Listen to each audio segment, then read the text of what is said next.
We all know that the right habits and mindsets can be transformational in how we live our lives. But among the sea of advice online, it can be challenging to know who to trust with these important life decisions.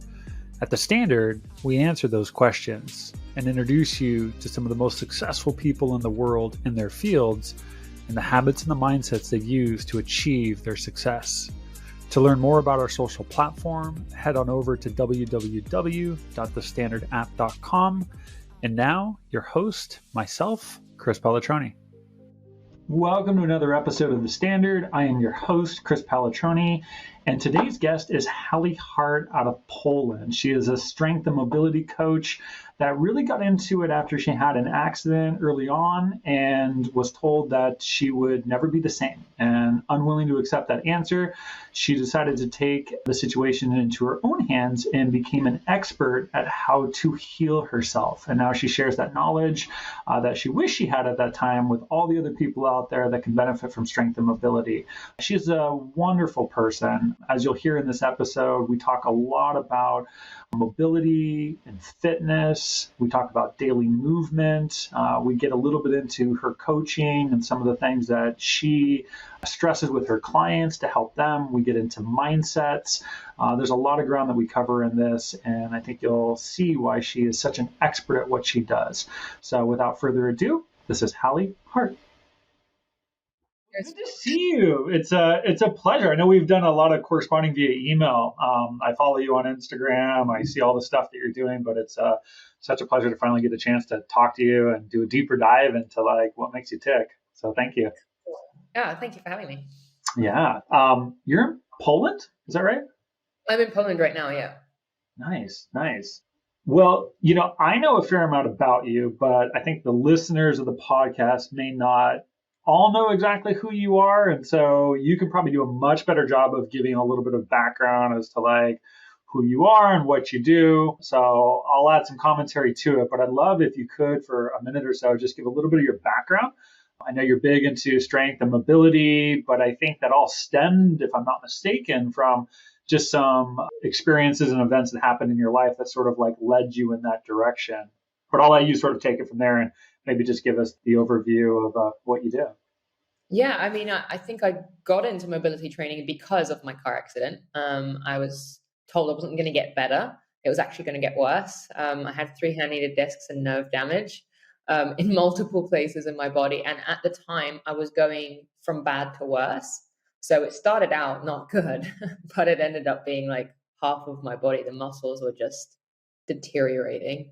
It was getting harder and harder to do things, and things are actually getting worse with movement, not better. Like they were saying, it wasn't going to get better. And I had a lot of therapy with lots of different PTs and back specialists. And eventually, after all the advice of like, don't do this, don't do that, I started just kind of going, well, maybe I shouldn't be listening to that because it's actually making me worse by not doing all these things. And a bunch of my colleagues actually were like, well, start reading these books, go to these seminars, go to these courses, learn about this. And it helped. So I went against like what I was supposed to be doing.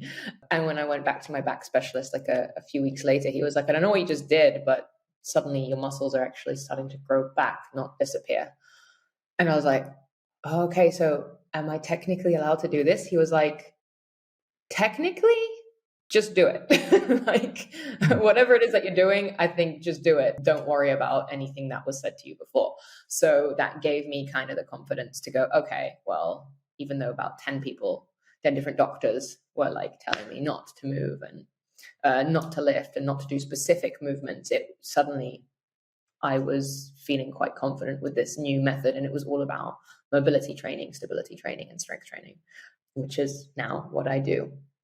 Yeah. Why did you decide to get into, and I don't know the full extent of it. I mean, I see what you do online, but I assume you coach this as well, right? You have clients. I know you have an app coming out. I don't think it's been released yet, but you've become an expert at this, like mobility and strength training. What led you to want to teach other people this stuff and coach people? It was definitely the mental pain I was going through at the time, when it was probably a decent year where I was pretty convinced that they were telling me the truth, that I wasn't allowed to do anything, and that it was only going to get worse. And all the questions I kept asking were just met with like mystification and lots of big words. And I was like, I don't understand this. And it scares me that I don't understand how to control my own body. And no one can help me. And essentially, I was looking for a course that could encompass all of the things that I now teach in both my CPD courses. So I think the last time we spoke, I had one CPD certification. It's the mobility certification. Now we've got the strength and mobility certification about blending the two methods and how to gradually increase your stability and strength and range specific to like lifting movements, and how to go even further than that and go into advanced lifting movements. And all the science behind it. But because I was so frustrated that I didn't have any answers at the time, I think that's why I created the CPD courses, because I wanted people to be able to go to one place and see all the different methodologies and the science and the theory and the actual practice all in one place. Because I loved the courses that I was going on. They were all fantastic, but I wished that I could show everyone like a condensed version of everything that was kind of going on in here after all the years of studying. Yeah, it's so interesting. I mean, I've had a number of family and friends where not similar to your situation, but they get, we'll say, just diagnosed with something and they're just unwilling to accept the answer they were given. It's like, I hear what you're telling me, doctor, but no. Yeah. Obviously not everybody follows that. Like, what was it about your situation that you had 10 doctors telling you all more or less the same type of thing? Like, there were different instances as well. There was times that I re-aggravated certain injuries and they were like, what the hell were you thinking? And I was like, I can't sit and lay in bed my whole life. I need to move. And if I don't move, I'll go crazy. Was it just that simple of like, just that? Well, I was a skier before. I was actually supposed to go into championships the year that it happened. So like I was a very active person. Okay. And yeah, I didn't really adapt well to not being able to move. Like it was mentally very difficult. So it was kind of like, well, I don't really want to live the other way. So I'm going to figure out a way to make this happen. So. How long did it take you before you started to notice some significant improvements in like your mobility and stuff? Like once you started to sort of develop your own, I guess, protocol? At first, as in if I coached myself now, if I could coach me from the past, it would be a lot faster. But yeah, it took me years before things were significantly better. It was a very slow process because I didn't really know what was safe. So I was taking it very careful. Whereas now I'm like, well, no, actually, that's all right. You could do a bit more than that. So probably it would have been a few months where I would have been feeling a lot better. But I think that process took me years because I was still listening to don't do this specific movement, don't actually load that up too much. And maybe in hindsight, looking back at it, because I lost so much muscle on one side, maybe I physically at the time couldn't. Maybe it did need a bit longer. But for about a year, maybe even 2 years, it wasn't good. Yeah. Before we dive into like any of your habits and mindsets, I'm so curious from your perspective. I was just talking with, I was doing another podcast before this with a fitness coach out of India, and of all the professionals, and I tend to have more fitness people on this podcast just for whatever reason. I know more people in that area, and one of the most dominant habits that comes up, or things that people say is like one of the more fundamental things they do, is always movement. It always coming back to movement. It's like movement and exercise, and I won't in this podcast go on to like why that's so important, but I'm curious from your perspective, outside of somebody who's trying to recover from some sort of injury, why is mobility so important? Like why should I care about it? Like I'm a runner. I work out 5 days a week. I run 30 miles. I feel like I'm in phenomenal health. I do not practice quite the way that you teach. Why would that be even important for someone like me, or just somebody out there that is in decent health and not exactly injured? Well, it's all happening at a very kind of micro scale. Mobility training is very focused on your connective tissue, strength, stability, and health. So if, say, for example, I did mobility training before my car accident, there's no way I would have lost that connective tissue. I just didn't have it to begin with. I didn't have that much range, that much connective tissue, that much strength. I was strong, with my muscles, but not necessarily that much with my connective tissue. And I could have had imbalances already. And so any kind of injury that would maybe cause an imbalance or cause certain muscles to not function or whatever's happening, that's going to really accentuate anything that's not right. So I feel like if I was actually already strong, stable, and mobile before, and I was an athlete, so I should have been, but I was, unless you actually test every single joint and make sure that you've got healthy ranges in every single joint, and you actually, you don't have to do extreme mobility training all the time, but at least incorporate into your lifestyle so that your connective tissue is strong and your movement is stable, then say you do get injured, your rehab is going to be much faster. Like, you're not going to suffer as much. You're going to know exactly what you've lost because you'll understand the body, and you'll understand, suddenly, say you're a runner and you've hurt your ankle. And suddenly after a month, you start getting back pain. And you're like, why has that happened? But you might understand that you've slightly lost hip internal rotation on that side because you're not able to use that leg as much. So then you'll know, I just need to, train that gradually, so that I can get rid of the side effect of this ankle injury, which I think if everyone knew about it, at least the basics, first of all, it improves your ability to do your sport. But second of all, it improves your ability to essentially have full control over your own body so that you can not end up in situations where you're kind of scared and unaware of what to do. When you say connective tissue, what does that mean from your perspective? Like, I think there's a lot of people listening and be like, what does she mean by connective tissue? Okay, so when you train, usually we're focusing on muscle tissue, the red tissue, but then there's the tissue that surrounds the joint, and that's usually not like, it's got less blood flow, and it is connective tissue. And quite often you can train and not really do too much for that. So for example, the rotator cuff, like quite often in lifting with, say you're doing CrossFit, you're doing lots of overhead work all the time. Say you're not doing a huge amount of rotation work on your shoulders, that could be a problem. And it has been shown to be a problem in studies. There's quite a high incidence rate of shoulder injuries to the rotator cuff in CrossFit. But that can significantly decrease if you train the connective tissue, i.e. the tissue surrounding your shoulder, especially responsible for rotation, your scapular mobility and stability. Yeah, basically a training tissue that, first of all, it's a longer process than normal training because that connective tissue doesn't have as much blood flow. So you're talking about longer recovery periods. You can't train it heavy every single day. It's a different way of training it. Obviously, you have to get into your end range, and then usually to begin with, you'd be applying isometrics, not extreme weights or anything like that. Yeah. It's a much slower process. But in the long run, you'll have very healthy and strong connective tissue, which, first of all, your joint will be regularly moved in its range of motion, which produces synovial fluid, produces blood flow, produces a reaction of, growing.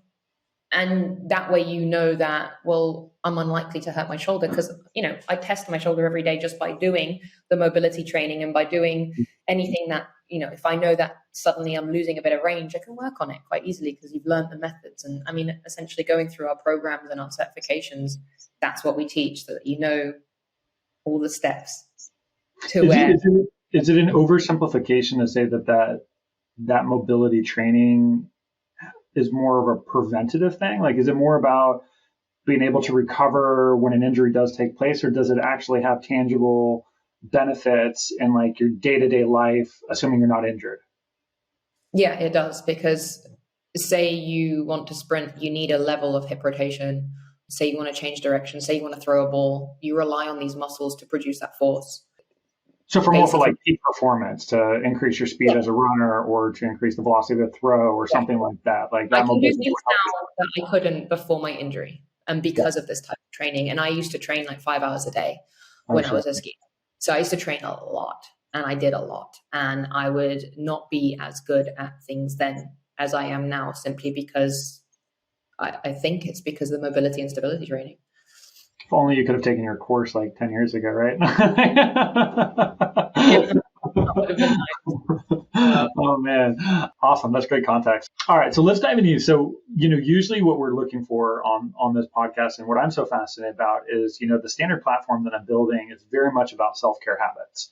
it's really, at least from all the research I've done, it's about really giving somebody the opportunity to say, look, these are the things that I do to take care of myself.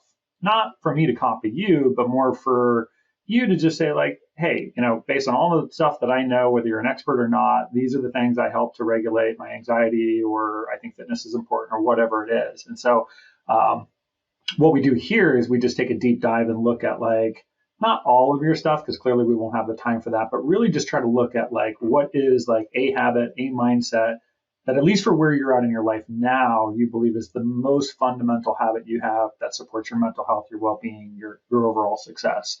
So I'm curious for you, like, you know so much about holistic health. I know you haven't described it that way, but you have an app, you've done courses, you teach people, and as you well know, it's like an ecosystem, right? It's not one thing; it's all interconnected. So I'm curious, from your perspective, like, what is like the habit that really stands above the rest for you? Like, what's really supporting you at this stage of your life? I think the habit is movement. It's as simple as movement. Like, it sounds really oversimplified, but I guess if you don't move, you don't have that check-in with your body. You don't have that feedback. And yeah, I mean, were we talking about mental health wise or about overall body health wise, or? I think mental health and wellness are so interconnected, right? I think at different points in your life, one may take center stage. I know for me as a runner, not that every time I go for a run, I'm like, oh, this is my mental health. But I'm very aware that, like, running, yes, it is physical, but it is also my mental health. Like, I'll go crazy if I don't. So you can really take that in any direction you feel is most appropriate for right now. I'd say I was actually thinking about this the other day because my friend, who has been struggling with mental health recently in the last couple of years, she's finally got into training. And I'm so happy for her because obviously everything's going so much better. And I remember the days where it was hard for her to get out of bed for months. And I was like, come on, let's just, move a little bit, trying to shake her out of it. And obviously I've seen all these things online where they explain how, your muscles literally produce antidepressants and all that kind of stuff.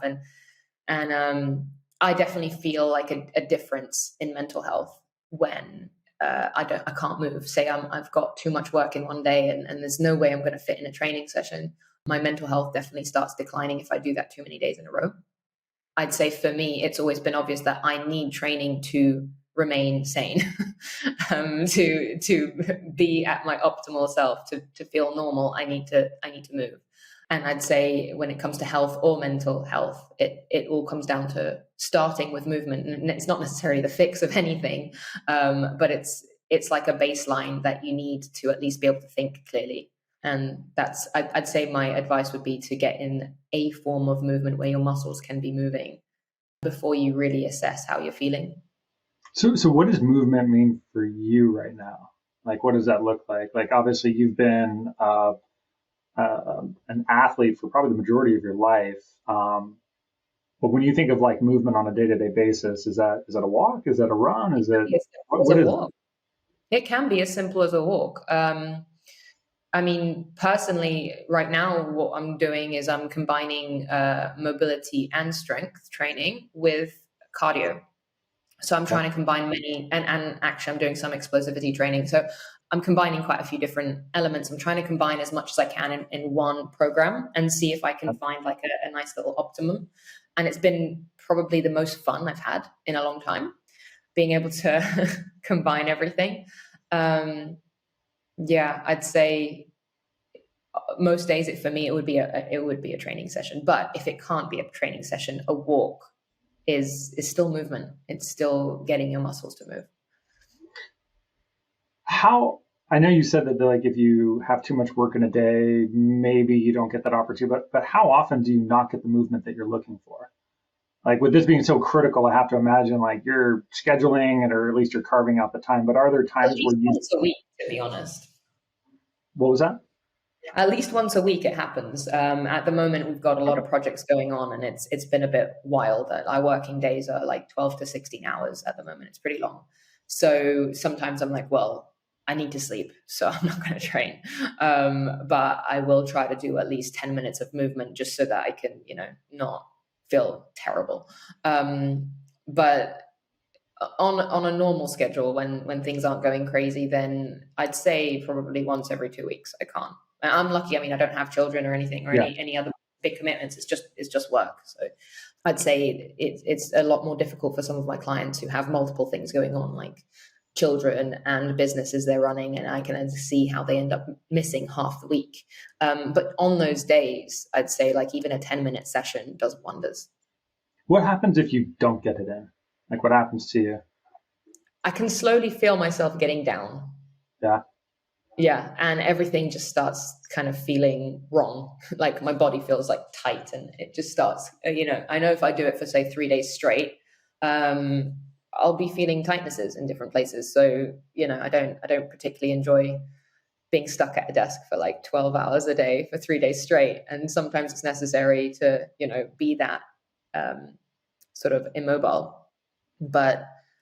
Yeah, definitely. I'd say it starts impacting your mental health, and then it starts impacting your productivity. So what you're actually trying to achieve on the computer is not working anyway. So it's like, well, to become more productive, I now absolutely have to stop and move my body, and then I'll come back and I'll be more efficient anyway.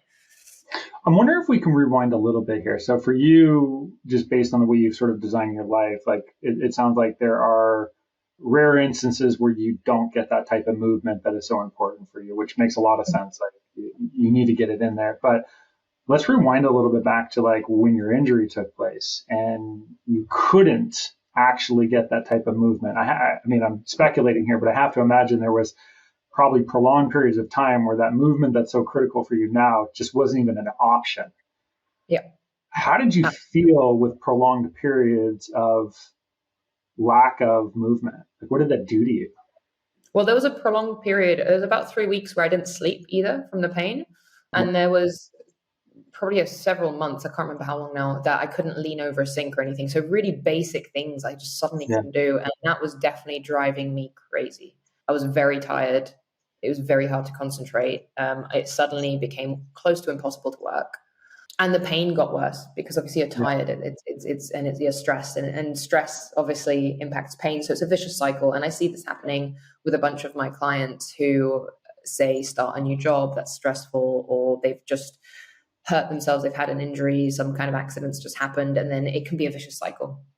And that's a really important to break out of, where you prioritize doing whatever you can to get that rest and get whatever movement you can that's going to help you get back to moving. And I'd say those beginning stages are very confusing because perhaps you've never been through, and at the time I'd never been through anything similar. So I didn't know what I could do. So I was just trying desperately to get my movement back. But really what I should have been doing is doing movement I can do without pain. And as frustrating and repetitive as that is, that's one of the best forms of, getting yourself better, is being able to just do what you can. Yeah. I'm wondering, like, maybe less, if you have an experience, I'd love to know about it. But, so many people, as you're well aware, the idea of movement, I don't want to say it's foreign, but let's be honest, like, especially here in the US, like, people just don't exercise. Like, it is a chore. It's like prison. It's like the worst thing in the world to like go out and move your body, whatever that may mean for them. And I don't think it has to be a run or go to the gym and work out. It could literally just be a walk. It could be some yoga. It could be something that hopefully you find enjoyable. But, there's an epidemic. Most people don't do that. And they're working longer. They're sitting at a desk, which has such profound negative effects on you. But for someone that doesn't have a practice of movement, and thus the way they're thinking about it, there's a lot of, it's really challenging for them to start that. How do you coach somebody out of the rut of not even thinking about the importance of movement? Like, how do you work with somebody that's just unwilling to explore that? Or maybe you don't have clients that are like that, but if they're completely unwilling, then you can't force anyone to do anything. That's one of the problems. But some people work really well with science, so you can show them just how within 12 weeks you can make significant improvements in reducing your risks of breaking bones, with reducing your risks of arthritis, with reducing your risks of death even. You can hit them with science, with statistics. or it should basically be started with something manageable and easy. And even though the optimal would be for me to give them movements that start using their joints in full range of motion so that they can at least begin exploring that, sometimes that's not realistic. Simply because they don't want to do it, or it's unpleasant, or it's too foreign and strange to do. So it's got to be something that they know that they're going to enjoy and get into the habit of that first. There was a lady that I actually said to her, like, I think it's best we don't coach until you get into a habit of just walking, because she wasn't moving at all. And I was like, if you can just walk like 20 minutes 3 times a week, then, we can do something after that. But if you're not moving at all, it's almost like, well, we're going to do a little session, but what are the chances that you're going to keep going? I mean, it's really important that you can find a way to enjoy it. And I feel like it's as simple as just beginning and going like, right, I'm just going to force myself to do this. And after a week, then question how you feel about it. Like, kind of do it like you do the dishes. You're not doing it because you like it. You're doing it because it's kind of got get done. You're not brushing your teeth because it's enjoyable. And it's the same thing. It's like if you don't use your joints, if you don't do this kind of training, you will end up degrading that tissue. You will end up with problems. It's like, your teeth will decay kind of thing. It's the same thing. It's just you can't see it. So how much of when you're coaching somebody do you start getting into like mindsets? Like from my experience, and I have a strength training coach, because it's probably one of the few areas of my life where I'm like, I just don't want to think about it. I need some accountability. But I often find that a lot of fitness coaches, although they're an expertise maybe in, the body and whatnot, like there's this mindset component where they're also sort of like a therapist in some ways, although they're not, clinically trained in that. But for you, like when you're working with clients, how much of when you're working with somebody specifically are you trying to help them recalibrate the way they think about certain things? Like, I'd say unfortunately a lot. I'd say it's a big part of it. Pretty much everything we do is a mindset. I don't know how to explain that. It's like we put limits on ourselves. We believe them. We have this idea that we should follow a specific sequence of life and, do things like other people are doing. And it's very hard to think outside the box. And so when someone says, you need to train your joints, you're like, well, I've never heard of this. No one told me to do this at school. Like, why should I listen to this? It's literally like bizarre. So I suppose usually pain is a very good motivator. And most people who are lacking joint mobility are in some form of pain chronically. So, that goes hand in hand. And generally speaking, people tend to do the work if they're in pain because they have no choice. But the problem is quite often my clients will start feeling better in a few weeks, which is way too quick, in my opinion, because that gives them false, like, sort of confidence. They go, okay, I'm better now. I don't have to do it. I'm like, whoa. Your connective tissue takes like 7+ months to fully form. You might feel a bit better because your neurological connections are changing and you're starting to get access to movement again. But that's not solid. That's not like, that's not permanently really there. You need to work on it a bit longer. And I'd say that's when things start getting worse. So usually people have amazing results within 2 to 4 weeks, and then they stop being consistent and they stop doing it because the pain's kind of reduced to a point where, they think they don't need it anymore. And that's when it needs to be like, hold your horses. Where do you want to really be in a year? Do you want to feel stable in this position? Do you want to feel strong? Do you want to feel like this, this injury is something that you've, this chronic pain that you've experienced the last 40 years? Do you want to feel like, you know exactly what causes it and how to fix it? Because generally speaking, that kind of process is up, down. It's not linear. And a lot of that is to do with mindset, where people will either go through a stressful time and muscles will tense up, and often old injury sites will become a problem, or they'll get sick. Again, old injury sites will become a problem, or they will simply lose motivation to do that kind of training simply because they're feeling a bit better. And it's like, well, okay, and that's the point where we need to start finding ways to blend what they really enjoy and what they need. And unfortunately, it's more a case of figuring out what they really enjoy rather than telling them about the benefits, because it doesn't matter how much I explain what they really need. Sometimes some people are great with it, by the way. Like, some people are amazing. They're just happy to do the work, but other people, they like, I do get it. It can be a grind to do all this stuff. Yeah, I saw one of your posts in particular. I think you, and I love this concept. I think you mentioned the concept of sort of subscribing to a program, which I think we're all too keen to do sometimes. Where, and I think you just said it, like nobody told me to do this. Why should I do this? And I think it's very easy. I think of it a lot from like sickness, or even with my age, I'm 43 and or 43 this year. And my wife likes to point out sometimes, she's like, well, maybe you won't be a runner forever. Maybe at one point you're going to have to stop. And I'm like, well, hold up. Let's not start subscribing to that program, because I believe that as soon as you start telling yourself you are sick, or maybe I am too old to do this, or maybe I shouldn't be this, or I should, like, as soon as you start to, like, I just call it subscribing to a program, it has a way of manifesting itself both from your thoughts to your body to your physiology, and it just becomes your reality. And I think you've touched on that. I've seen it in a few places on your post right here. But is that something you try to coach people on, when it's like the way that they think about fitness, the way they think about movement? Because Yeah. in a lot of ways, we're trying to rewire people, right? Yeah, I mean, this is the tough part of the job because it's not something that anyone teaches you how to do. I'm not a psychologist. I'm very Yeah, interested in it, yeah, but it's not my profession. um, but I'd say people will come out with statements, and when I'll just stop them and I'll be like, "Why did you say that? What makes you think that about yourself?"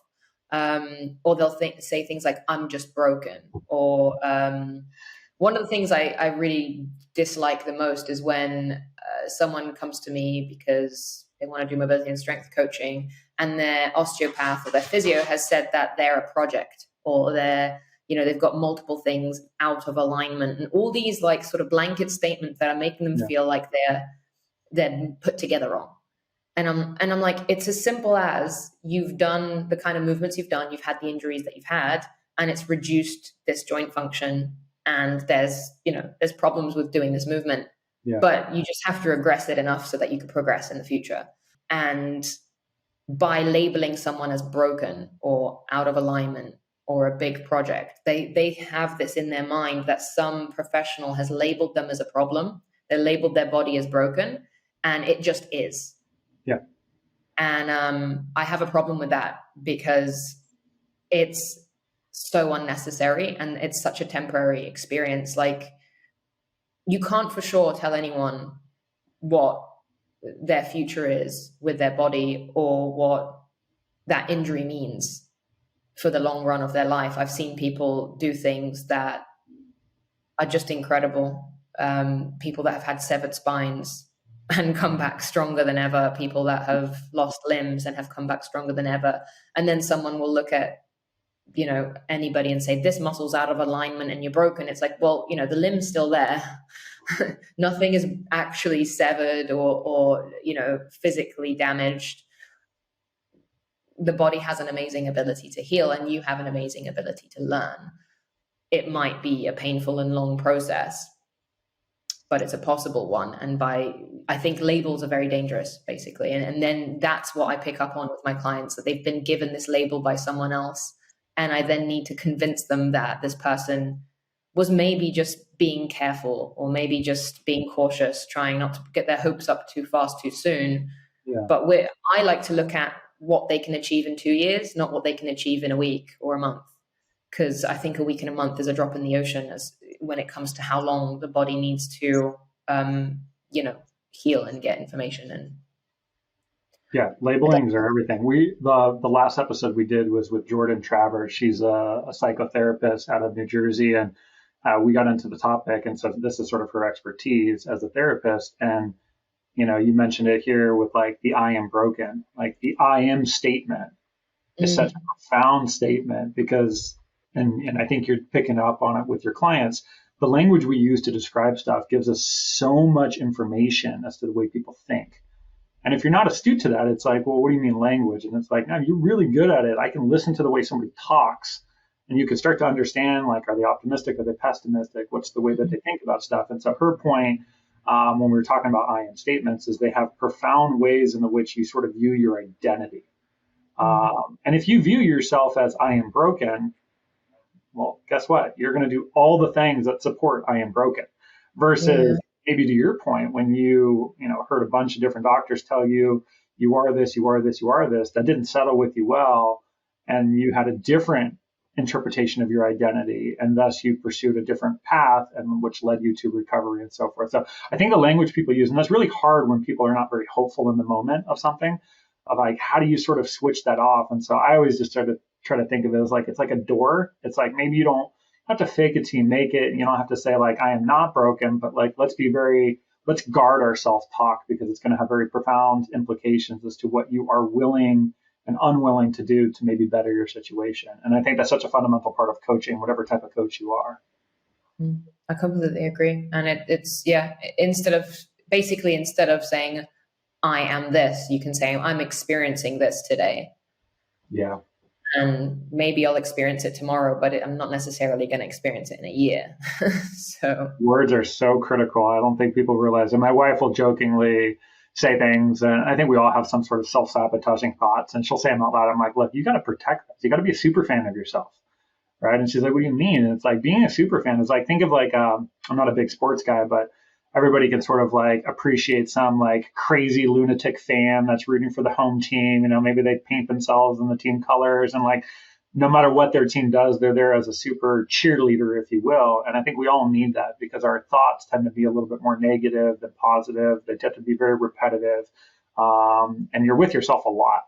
And so you've got to find a way to hopefully be a super fan of yourself, and maybe, to your point, soften that language that you're using of maybe not your identity, but things you're experiencing or things you're feeling. And I think that's okay. Yeah. I think it's natural, like you said, as a human to feel that, and it's quite often negative. And I think it's important to see it as a temporary thing that's kind of flowing through you, rather than a real statement. Like, I'll experience days when I'm not moving, I'll be much more negative in my self-talk. There'll be a lot more things that bother me. That's why it's important to kind of just snap out of your head, if anything, if that makes sense. Kind of like do something that brings you into the moment, puts things into perspective. That's why I'm a big fan of traveling. I don't find it easy to stay in one country for very long. And that was by mistake, because we started sort of traveling, trying to figure out where we wanted to live. And we realized that we really actually do enjoy moving around and figuring out how, when we go to one culture, we start slowly kind of becoming a bit like them. Mm-hmm. And then we go somewhere else, we slowly start, dressing like them, having their habits, doing their things. And then we've been doing this since 2018. And the more we did it, we're like, wow, like we're learning about all these different cultures and habits and languages.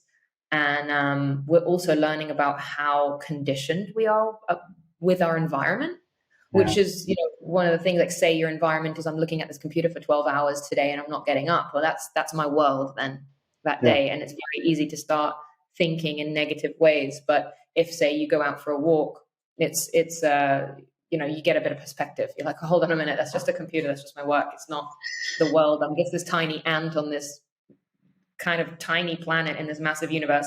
And you kind of go, okay, calm down, it's not the end of the world, like, you'll figure it out. Perspective's huge. Where were you at before Poland? We were in France, and before that we were in Spain. We've been bobbing about Europe for like, I don't know, 5 years or something. Gotcha. How is it, a completely side note, how is Poland considering the conflict in Europe right now? I don't know how close you are to that, but I would imagine pretty close. Geographically, we're kind of close, but no, I mean, Poland has changed a lot in the last couple of years. I haven't been here for 2 years. Yeah. And it's really quite impressive. Usually when we go to countries, we're like, oh, that's a shame, that's changed. Oh, that's a shame, like France is on fire now, sort of things like that, where, there could be sometimes negative things you see, but it's been quite a lot of positive things we've seen here, which is impressive. And there's a lot going on in terms of help for Ukraine. Yeah. And now I can hear Ukrainian, like pretty much 50% of the people everywhere are Ukrainian. So that's, there's a lot of that going on, but I feel like, I've only been here like 5 weeks, so gotcha. I don't know too much, but it feels like it's definitely becoming more, it's growing, basically. The country's growing in a positive way, I think. Awesome. Let's switch over to mindset. So right now, daily movement is like the number one habit you have. Is there a mindset that really stands out above the rest for you? I mean, you've got a lot going on. You're building courses, you've got an app, you've moved recently, but is there one mindset that sort of stands above the rest that sort of supports you? I mean, I quite enjoy listening to Stoic books. I think that helps put things into perspective a little bit. And I suppose the mindset is, just to remember that you're here to actually enjoy yourself. So try to seek joy out of what you're doing. And sometimes that's not like that. That doesn't necessarily mean like, if you find that pleasurable, do it. It means find a way to make that pleasurable. So if you don't like moving your body, find a way to like it. I don't necessarily love working on my laptop for 16 hours a day, but I'm finding a way to like the jobs I'm doing so I can have satisfaction in the app I've created or the course I've created. I guess that's the mindset. Find a way to like what you're doing. It's not always going to be easy, but there's always a way to enjoy it. Like, for example, I didn't like my rehab process. It was painful. But I started finding joy in the tiny little movements. And I'd say with my clients, that's what I really celebrate. I'm like, if they can get relief, or they can feel comfortable in a movement they couldn't do before, even if it's small, that to me is the biggest win, because it means that you've just taken that next step up. And even though it's so minute, you might not see, you might be like, well, I'm still in pain. It's like, yeah, but you've got 1% less pain than yesterday. And that's pretty cool, because you've managed to figure that out all on your own by, okay, I've given you the movements to do, but you've figured out how to tell your body how to do them. Because that's also another thing with movement. You got to really be mindful of your movement to do it well. So why for you is find the joy out of what you're doing? Why is that so important for you right now? I think just to be connected to what you're doing, to be present in the moment of what you're doing. Because if you're kind of resisting it, you're going to suck at it. No, it's interesting you say that. The reason why I'm asking is, every year I do a vision board. Sometimes they're visual, sometimes they're more digital. But I very believe in the power of vision. It's the most dominant sense we have. And if you can, see something, it's sort of get your subconscious to work and manifest it in reality. So I've always been into vision boards, and if you will. And one of the things I put on my vision board for last year was enjoy the journey, which is a slightly different variation of find the joy. And for me, the reason why I put that is, as much as I understand about habits, I mean, I've spent so much time reading hundreds of books, and I consume so much content. I think it's very easy for people with strong personalities to be so fixated on the next milestone. I sold one company. For some people, that would have been enough. And I'm like, okay, how do I build another business? And how do I build a bigger business? And what's this milestone? And what's that one? And it's so easy for me to just get lost in the not enjoying the process, but waiting for the outcome. Not because of the dopamine reward that I would get with selling a company or hitting some sort of milestone, but just in the sort of never-ending pursuit of more. And I realize, at least with this last company I built, is, man, it took me 15 years to build this company with Jason and Gabe, to go from like an idea to like somebody bought it.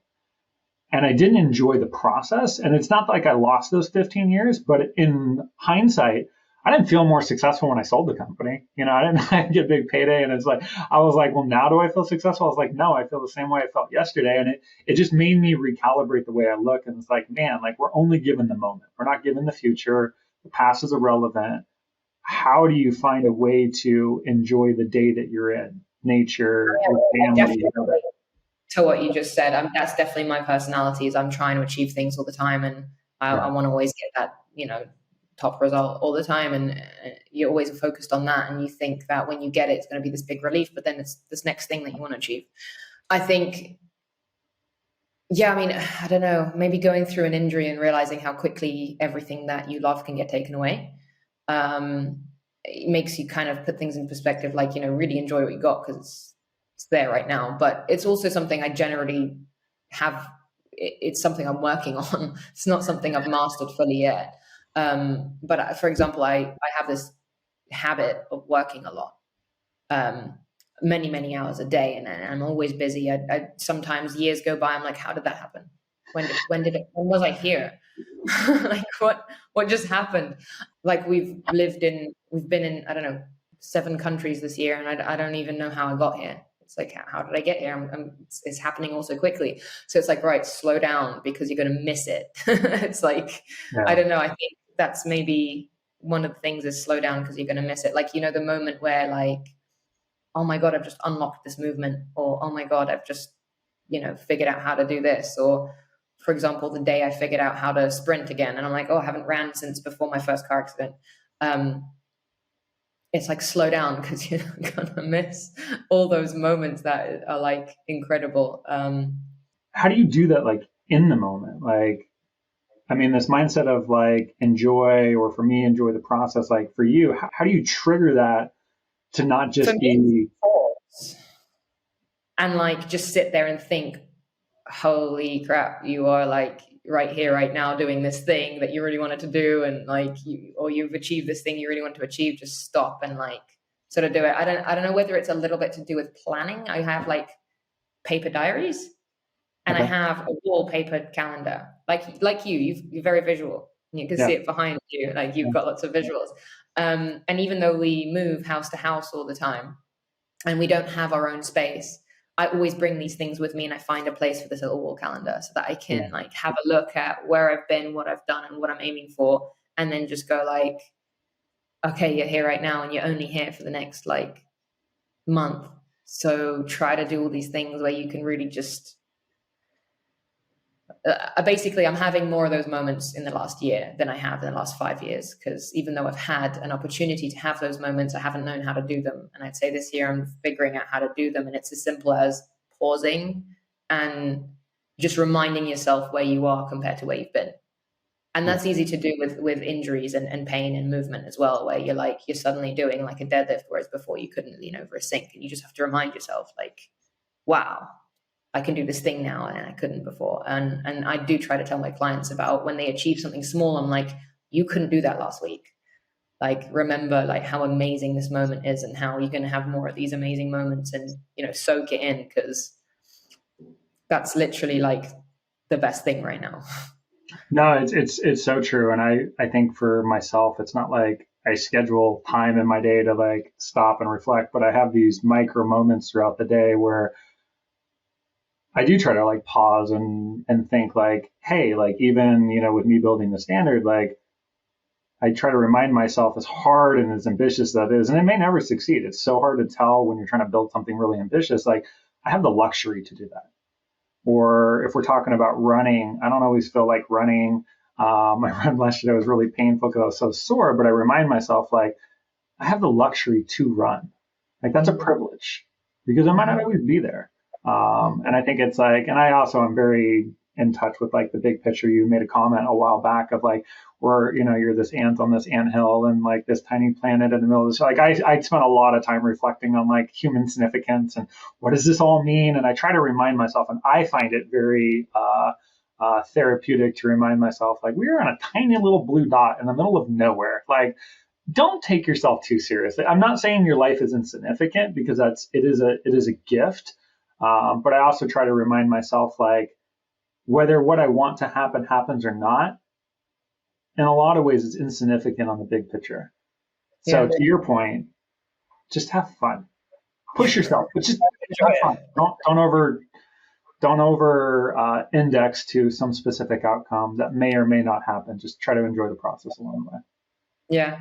I feel like if you're enjoying the process, you're more likely to succeed, which is also nice. We can get into energy and like, you get what you put out there. So well said. All right, last question I got for you, Haley. And I asked this of all people. It's sort of trying to bring it back to this really big picture.